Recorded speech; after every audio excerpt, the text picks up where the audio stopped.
Hello everyone. तो यहाँ पे जो है एक अपडेट है जो कि जॉब रिगार्डिंग है। यहाँ पे आप देखिएगा कि कार्यालय मुख्य चिकित्सा एवं स्वास्थ्य अधिकारी जिला बलौदाबाजार भाटापारा द्वारा एक विज्ञापन जारी किया गया है। वैकेंसी के लिए ये विज्ञापन है और ये जो है पूरी तरह से संविदा पदों पर नियुक्त करने के लिए आवेदन है। ठीक है, आप देख पाएंगे कि संविदा पदों पर नियुक्ति करने हेतु आवेदन पत्र आमंत्रित किया जाता है। समझ रहे हैं? ठीक है। इंपॉर्टेंट डेट की अगर बात करें तो इंपॉर्टेंट डेट देख लीजिए 3/3/2025 से 17/3/2025, 17 मार्च 2025 शाम 5 बजे इसका लास्ट डेट है। और आप जो है केवल पंजीकृत डाक या स्पीड पोस्ट के माध्यम से ही आवेदन कर सकते हैं। तो जितने भी अर्हताधारी हैं, जितने भी एलिजिबल कैंडिडेट हैं, वो आप एप्लीकेशन फॉर्म ज़रूर डाल दीजिएगा। ये जो है बड़ी भर्ती है और ये जो भर्ती निकली है मिशन संचालक कार्यालय मिशन संचालक राष्ट्रीय स्वास्थ्य मिशन, मतलब राष्ट्रीय स्वास्थ्य मिशन के अंतर्गत जो है ये भर्ती जो है निकाली गई है। अब इसमें काफ़ी सारे वैकेंसी हैं, स्वास्थ्य विभाग के लिए बड़ी वैकेंसी है कह सकते हैं। देखते हैं कौन कौन सी वैकेंसी का यहाँ पे जो है नोटिफिकेशन दिया गया है और आप यहाँ कौन कौन से जो है पोस्ट के लिए एलिजिबल हैं देख लीजिएगा और फिर अप्लाई कर दीजिएगा। ओके, तो यहाँ पे आप देखिएगा रिक्त पदों का विवरण जो दिया हुआ है, ध्यान से देखिएगा पूरा। कि सबसे पहले देखिए आपको दिया है CHO का। CHO होता है कम्युनिटी हेल्थ ऑफिसर। ठीक है, और ये कौन से कार्यक्रम के अंतर्गत काम करेंगे, तो ये कार्यक्रम भी दिया है, इसका स्कीम दिया है, इसका योजना दिया कह सकते हैं। कितने पद हैं, तो 11 पदों के लिए ये भर्ती जो निकाली गई है। वेतनमान 16,500 रहने वाला है। कौन यहाँ एलिजिबल है, एलिजिबल या इसेंशियल क्वालिफिकेशन क्या है ये देख लीजिएगा। BSc नर्सिंग होना चाहिए, पोस्ट बेसिक BSc नर्सिंग होना चाहिए। ठीक है, BSc नर्सिंग होगा तो भी चलेगा, पोस्ट बेसिक BSc नर्सिंग होगा तो भी चलेगा। समझ रहे हैं? और उसके बाद आपका जीवित पंजीयन होना चाहिए छत्तीसगढ़ नर्सिंग रजिस्ट्रेशन काउंसिल से। ठीक, अगर हम बात करें जो है रिजर्वेशन रोस्टर के अकॉर्डिंग, तो यहाँ पे जो है ना आपको देख पाएंगे कि अनुसूचित जाति के लिए 2 पोस्ट हैं जो कि मुक्त है, और अनुसूचित जनजाति के लिए 7 पोस्ट मुक्त है और 2 पोस्ट जो है महिलाओं के लिए है। मतलब यहाँ पे जनरल कैंडिडेट के लिए कोई भी पोस्ट नहीं है, जो है वो अनुसूचित जाति और अनुसूचित जनजाति के लिए है।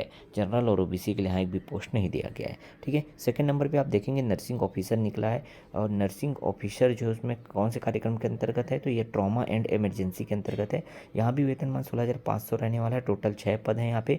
BSc नर्सिंग या GNM कोर्स आपने किया हुआ है और आपका जीवित पंजीयन है छत्तीसगढ़ नर्सिंग काउंसिल से, तब आप जो है यहाँ अप्लाई कर सकते हैं। जिसमें 2 पोस्ट जो है अनारक्षित रखा गया और 2 पोस्ट जो है अनुसूचित जाति के लिए रखा गया और 2 पोस्ट जो है अन्य पिछड़ा वर्ग के लिए आरक्षित रखा गया है। ठीक है, स्टाफ नर्स की बात करते हैं। जो 3rd पोस्ट स्टाफ नर्स जो कि NBSU SNCU NRC इस कार्यक्रम के अंतर्गत यहाँ पे जो है ये रिक्त पद जारी किए गए। 9 पद हैं यहाँ पे और स्टाफ नर्स के लिए 9 पद, जिसमें 16,000 जो है आपको वेतनमान रहेगा। BSc नर्सिंग होना चाहिए या GNM कोर्स अगर आपने पास किया और आपके पास जीवित पंजीयन है छत्तीसगढ़ नर्सिंग रजिस्ट्रेशन काउंसिल का, तब आप यहाँ अप्लाई कर सकते हैं। 2 पोस्ट जो है आरक्षित है, अनारक्षित है, और 3 जो है अनुसूचित जाति के लिए तथा ये 3 जो है अनुसूचित जनजाति के लिए, जिसमें आप देखेंगे अनुसूचित जाति के लिए 1 महिलाओं के लिए भी यहाँ पे आरक्षित रखा गया है। ठीक है, तो रिजर्वेशन रोस्टर के अकॉर्डिंग भी यहाँ पे आप देखते चलिएगा कि आपको कितने सीट मिल रहे हैं। ठीक है, 4th नंबर पे देखेंगे MO का पोस्ट निकला है, आयुष का, जिसमें 25,000 जो है आपका वेतनमान रहने वाला है। 2 ही पद हैं यहाँ पे। आपको इसके लिए BMS की डिग्री होनी चाहिए, BMS या BHMS या BUMS डिग्री अगर आपने किया है और आपका रजिस्ट्रेशन है जो है यहाँ पे देखिए आयुष होम्यो या यूनानी रजिस्ट्रेशन बोर्ड से आपने रजिस्ट्रेशन कराया, तब आप इसके लिए आप एलिजिबल हैं। इसमें अगर पोस्ट की बात करें तो एक जो है अनुसूचित जाति महिला के लिए आरक्षित रखा गया और एक पोस्ट जो अनुसूचित जनजाति महिला के लिए आरक्षित रखा गया है। ठीक है, उसके बाद 5th नंबर पे आते हैं। 5th नंबर पे ब्लड बैंक काउंसलर का। बट ब्लड बैंक जो काउंसलर है वो जो है 12,000 पेमेंट वेतनमान मिलने वाला है। एक ही पोस्ट है यहाँ पे। इसके लिए आपको पोस्ट ग्रेजुएट होना चाहिए सोशल वर्क या सोशियोलॉजी या साइकोलॉजी, ठीक है, एंथ्रोपोलॉजी या ह्यूमन डिपार्टमेंट, इसमें जो है ह्यूमन डेवलपमेंट, इसमें अगर आपने जो है कोर्स किया हुआ है तब आप इसके लिए एलिजिबल हैं। आपको इसके लिए कंप्यूटर का नॉलेज होना चाहिए, प्रोफिशिएंसी होनी चाहिए आपकी MS ऑफिस।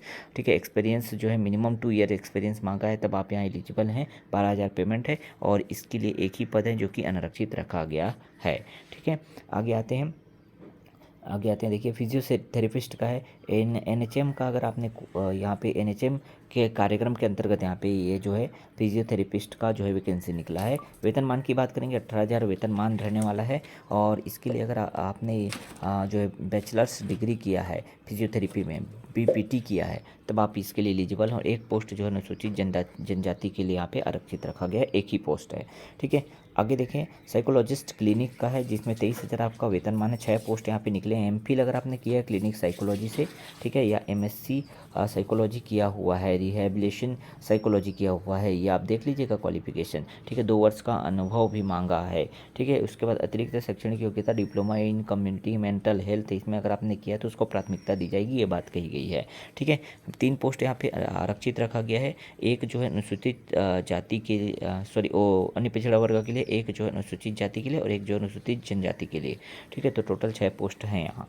ठीक, आगे देखते हैं रेडियोग्राफर का। रेडियोग्राफर जो है 15,000 वेतनमान रहेगा। 5 पोस्ट यहाँ पे निकला है। ठीक है, और यहाँ पे देखिए अगर आपने हायर सेकेंडरी एग्जामिनेशन मतलब आपने 12th पास किया है बायोलॉजी से, और आपके पास एक्सरे टेक्नीशियन या रेडियोग्राफर पैरामेडिकल कोर्स का आपके पास सर्टिफिकेट है, और आपका पंजीयन है। ठीक है, पंजीयन कहाँ होना चाहिए? छत्तीसगढ़ पैरामेडिकल काउंसिल में, तब आप जो है आप यहाँ एलिजिबल हैं। 2 पोस्ट यहाँ पे आरक्षित कैंडिडेट के लिए है, एक जो अन्य पिछड़ा वर्ग के लिए, एक जो है अनुसूचित जाति के लिए, एक अनुसूचित जनजाति के लिए है। ठीक है, आगे देखें न्यूट्रिशन काउंसलर जो है फीडिंग डिमॉन्स्ट्रेशन, ये जो है इसके लिए एक पोस्ट निकाला गया। 12,000 वेतनमान रहेगा। बीएससी अगर आपने होम साइंस से किया है तब जो है आप इसके लिए एलिजिबल हैं। और एक पोस्ट यहाँ पे आरक्षित रखा गया है अनुसूचित जाति वाले कैंडिडेट के लिए। ठीक है, आगे आते हैं और भी काफ़ी सारे पोस्ट हैं। अकाउंटेंट का पोस्ट है, आप देखिएगा अकाउंटेंट अगर आपने ग्रेजुएट इन कॉमर्स किया है, जहाँ आपको 16,000 रुपये यहाँ पे वेतनमान मिलेगा। 2 साल का एक्सपीरियंस होना चाहिए आपको अकाउंट में, डबल एंट्री सिस्टम में आपको जो है 2 साल का एक्सपीरियंस होना चाहिए। ठीक है, बाकी आपको experience in working accounting software के साथ एक्सपीरियंस का 2 साल का अनुभव होना चाहिए, तब आप यहाँ अप्लाई कर सकते हैं। इसके लिए देखिए आप जो है यहाँ पे एक पोस्ट जो है ध्यान से देखिएगा, एक पोस्ट जो है अनारक्षित रखा गया है, यहाँ एक ही पोस्ट और एक पोस्ट अनारक्षित रखा गया है। ठीक है, उसके बाद देखिएगा लैब टेक्नीशियन का, लेबोरेटरी टेक्नीशियन, जिसमें 14,000 वेतनमान रहेगा। एक ही पोस्ट है, और यहाँ आपने 12th बायोलॉजी से किया है। ठीक है, और आपके साथ BMLT है, तब जो है आप यहाँ एलिजिबल हैं। ठीक है, सेकंड नंबर पे देखिए आपने 12th बायोलॉजी और DMLT किया है। ठीक है, सेकंड पे देखिएगा हायर सेकेंडरी 12th बायोलॉजी और पैरामेडिकल टेक्नीशियन 1 साल का सर्टिफिकेट कोर्स है, तब आप अप्लाई कर सकते हैं। और आपका जो है जीवित पंजीयन होना चाहिए पैरामेडिकल काउंसिल में, छत्तीसगढ़ पैरामेडिकल काउंसिल में, तब जो है आप यहाँ एलिजिबल हैं। एक पोस्ट है वो भी अनारक्षित रखा गया है। इसी तरह से और भी कुछ पोस्टें देख लीजिएगा, थोड़े और कुछ पोस्टें। डेंटल असिस्टेंट का पोस्ट निकला है, 12,000 वेतनमान रहने वाला है, और एक ही पोस्ट है। अगर आपने मैट्रिकुलेशन किया है, ठीक है, रिकॉग्नाइज्ड बोर्ड से मैट्रिकुलेशन, तब आपको यहाँ पे आप एलिजिबल हैं। 2 साल का एक्सपीरियंस मांगा है डेंटल कॉलेज में, अगर आपने 2 साल काम किया है, एक्सपीरियंस मांगा है, तब आप एलिजिबल होंगे। यहाँ पे एक्सपीरियंस यहाँ पे मांगा गया है, डिज़ायरेबल है। ठीक है, एक पोस्ट जो है ना वो अनुसूचित जनजाति के लिए यहाँ आरक्षित रखा गया है। ठीक है, आगे देखिएगा support staff, house keeping staff जिसको कहते हैं, 10,000 वेतनमान रहेगा। एक ही पोस्ट है, 8वीं पास मांगा गया, और 8वीं पास जो मांगा गया है यहाँ पर एक पोस्ट जो है अनुसूचित जनजाति के लिए आरक्षित है। अगला देखिए 14वें नंबर पर आपको देखिएगा सिक्योरिटी गार्ड का, जो कि एक ही पोस्ट है। 10,000 यहाँ पेमेंट मिलेगा आपको वेतनमान। 10वीं पास मांगा है, 1 साल का एक्सपीरियंस होना चाहिए सिक्योरिटी गार्ड का। ठीक है, गवर्नमेंट या सेमी गवर्नमेंट या प्राइवेट इंस्टीट्यूट में अगर आपने सिक्योरिटी गार्ड के पद पर काम किया, तब आप यहाँ पे जो है बिल्कुल एलिजिबल होंगे। मेडिकल फिटनेस सर्टिफिकेट होना चाहिए आपका। ठीक है, हाइट जो है आपका 160 सेंटीमीटर होना चाहिए, और जो है आपका कैरेक्टर सर्टिफिकेट आपको देना होगा पार्षद या सरपंच से। ठीक है, कौन यहाँ इस देखिए एक पोस्ट जो है ना यहाँ पे अनारक्षित रखा गया है महिला कैंडिडेट के लिए। ओके, सिक्योरिटी गार्ड में। आगे देखिएगा 15 नंबर पे आप देखेंगे कि नर्सिंग ऑफिसर का यहाँ पे जो पोस्ट है, 7 पोस्ट है यहाँ पे, और 16,500 जो है आपका वेतनमान रहने वाला है। ओके, बेसिक नर्सिंग या पोस्ट बेसिक बेसिक नर्सिंग का कोर्स अगर आपने किया है, ठीक है, और JNM कोर्स पास हैं, और आपका जीवित पंजीयन है छत्तीसगढ़ नर्सिंग रजिस्ट्रेशन काउंसिल में, तब जो है आप यहाँ एलिजिबल हैं। 3 पोस्ट अनारक्षित और 1 पोस्ट महिला अनारक्षित के लिए, और 1 पोस्ट जो अनुसूचित जनजाति के लिए मुक्त रखा गया, और 1 पोस्ट अनुसूचित जाति अन्य पिछड़ा वर्ग और अनुसूचित जाति अनुसूचित जनजाति के लिए यहाँ पे आरक्षित रखा गया है। आगे देखिएगा जो है ये MPW का है, मल्टीपर्पज़ हेल्थ वर्कर जिसको कहते हैं मेल कैंडिडेट के लिए। यहाँ पे 14,000 आपका वेतनमान रहेगा। 10 पोस्ट है यहाँ पे, आपको कम यहाँ पे 12वीं बायोलॉजी के साथ पास होना चाहिए, और आपको 1 साल का जो डिप्लोमा कोर्स होता है मल्टीपर्पस वर्कर ट्रेनिंग का, वो आपके पास सर्टिफिकेट होना चाहिए। ठीक है, यहाँ तक आप जो है यहाँ पे आप देखिएगा। ठीक है, और रजिस्टर होना चाहिए आपका छत्तीसगढ़ पैरामेडिकल काउंसिल में, तब जो है आप यहाँ एलिजिबल हैं। तो यहाँ पे आप देखेंगे 6 पोस्ट जो है आरक्षित है, 2 जो है अन्य पिछड़ा वर्ग के लिए, 1 जो अनुसूचित जाति और 1 अनुसूचित जनजाति के लिए आरक्षित रखा गया है। आगे 2 पोस्ट आपको और दिखाई देंगे, जिसमें देखिएगा जूनियर सेक्रेटरियल असिस्टेंट है LDC, 12,000 वेतनमान रहेगा। 8 पोस्ट है यहाँ, 12th पास होना चाहिए। तो 1 साल जो है 1 साल का डिप्लोमा कंप्यूटर एप्लीकेशन में किया होगा आपने, तब आप एलिजिबल हैं। 3 पोस्ट अनारक्षित है, 1 जो है अनारक्षित महिला के लिए, 2 अन्य पिछड़ा वर्ग के लिए मुक्त रखा गया है, और 1 जो है इस अनुसूचित जाति हेतु और 1 अनुसूचित जनजाति हेतु आरक्षित रखा गया है। ठीक है, क्लास 4 का यहाँ पे देखिए वैकेंसी है, जिसमें 10,000 आपका वेतनमान रहेगा। 9 पोस्ट यहाँ पे है, 10th पास मांगा गया है। ठीक है, यहाँ पे आप देखेंगे कि 3 पोस्ट जो है अनारक्षित है, 1 जो है महिलाओं के लिए है अनारक्षित, और 2 जो है अन्य पिछड़ा वर्ग के लिए जो है आरक्षित रखा गया है, और 2 जो है अनुसूचित जनजाति हेतु, अनुसूचित जाति हेतु, और 1 जो अनुसूचित जनजाति हेतु यहाँ पे आरक्षित रखा गया है। ठीक है, तो यहाँ तक पोस्ट डिटेल बता दिया। अब आप जो है कैसे चयन प्रक्रिया होगी, कैसे आप अप्लाई करेंगे, वो भी आगे देख लेते हैं। आगे नियुक्ति और नियम हेतु जो है शर्त प्रक्रिया, चयन प्रक्रिया को देखेंगे, तो आप देखिएगा कि आपको जो है ना एप्लीकेशन सिर्फ और सिर्फ रजिस्टर्ड डाक या स्पीड पोस्ट के माध्यम से ही करना है। ठीक है, आगे देखिएगा कि डेट क्या है, तो 3/3/2025 मतलब 3 मार्च 2025 से 17 मार्च 2025 शाम 5 बजे तक आप जो है आवेदन करेंगे, तभी स्वीकार किया जाएगा। उसके बाद अगर आपने जो है आवेदन किया तो वो स्वीकार नहीं किया जाएगा। ठीक है, विज्ञापित पद के लिए अगर आप 1 से अधिक रखते हैं तो अलग अलग आपको आवेदन करना होगा। आवेदन करते समय लिफाफे के ऊपर अपना नाम, पद नाम और कार्यक्रम का नाम जरूर लिखिएगा, जैसे यहाँ इस PDF में दिया गया है। ठीक है, ये आपको उल्लेख करना जरूरी है, नहीं तो ये निरस्त माना जाएगा। ठीक है, बाकी ये जो PDF है ना, उसका लिंक मैं वीडियो के डिस्क्रिप्शन बॉक्स में दे दूंगा, आप भी ज़रूर निकाल लीजिएगा, क्योंकि आप जब आवेदन करेंगे ना तो आप जो है यहीं से जो है अपना एप्लीकेशन फॉर्म भी निकाल पाएंगे। देखिएगा लास्ट में जो है आपका एप्लीकेशन फॉर्म है, वो आप यहाँ पे अच्छे से भर करके, ये जो सर्टिफिकेट दिया है, ठीक है, ये सर्टिफिकेट वगैरह भर करके जो जो चीज़ें दी हुई है, ठीक है, ये दिया है। ठीक, यहाँ पे क्या बोला है, ठीक है, अगर पोस्ट बेसिक नर्सिंग के लिए वो काम आएगा, इसलिए मैं बोल रहा हूँ कि आप जो है इसका एप्लीकेशन फॉर्म जो है और ये जो है ना PDF ज़रूर निकाल लीजिएगा। ओके, आपके लिए और कुछ अपडेट यहाँ पे जो है जो मानदेय वानदेय है, इसके बारे में कुछ बातें कही गई है, लेकिन जो प्रमुख बातें थी जो काम की थी वो मैंने आपको बता दिया। चयन प्रक्रिया किस तरह से होगा, तो अलग अलग पोस्ट के लिए अलग अलग चयन प्रक्रिया का यहाँ पे देखिए बात कहा गया है। ठीक है, सभी को आपको ध्यान से देख लेना, आप किस पोस्ट के लिए यहाँ पे एलिजिबल हैं, अप्लाई कर रहे हैं, तो उसके हिसाब से आप देख लीजिएगा।